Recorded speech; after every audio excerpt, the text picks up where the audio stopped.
Depuis que je me suis convertie à l'islam avec mon entourage, c'est super compliqué. Entre les difficultés, les critiques et les incompréhensions, franchement, je sais plus quoi faire. T'as pas des conseils à me donner? Non, mais t'inquiète pas, je comprends totalement ce que tu vis. Je pense qu'on l'a un peu tous vécu. Donc, si tu veux, viens t'asseoir et je vais te donner des petits conseils.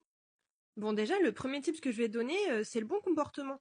En fait, aujourd'hui, tu as beaucoup de non-musulmans qui ont une image vachement faussée de l'islam. Pour eux, c'est une religion dure, archaïque, injuste ou même violente. Et c'est souvent à cause de ce qu'ils entendent autour d'eux, et notamment dans les médias.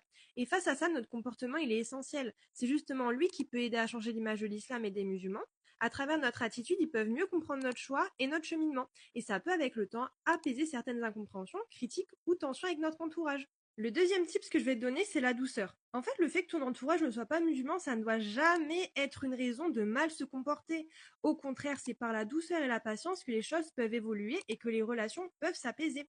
Le prophète sallallahu alayhi wa sallam a dit: Allah est doux et il aime la douceur en toutes choses.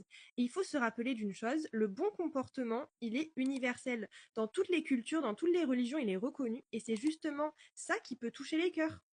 Le dernier tip que je vais donner, c'est savoir poser ses limites. Face aux remarques blessantes ou à l'injustice, parfois le mieux c'est de prendre du recul et de ne pas rentrer dans le conflit, mais poser ses limites c'est important. Parce que laisser passer certaines choses peut installer un manque de respect et finir par atteindre ta confiance en toi. Il faut pas que tu oublies que le croyant doit être fort, fort dans sa patience, dans son comportement, mais aussi dans sa capacité à se respecter.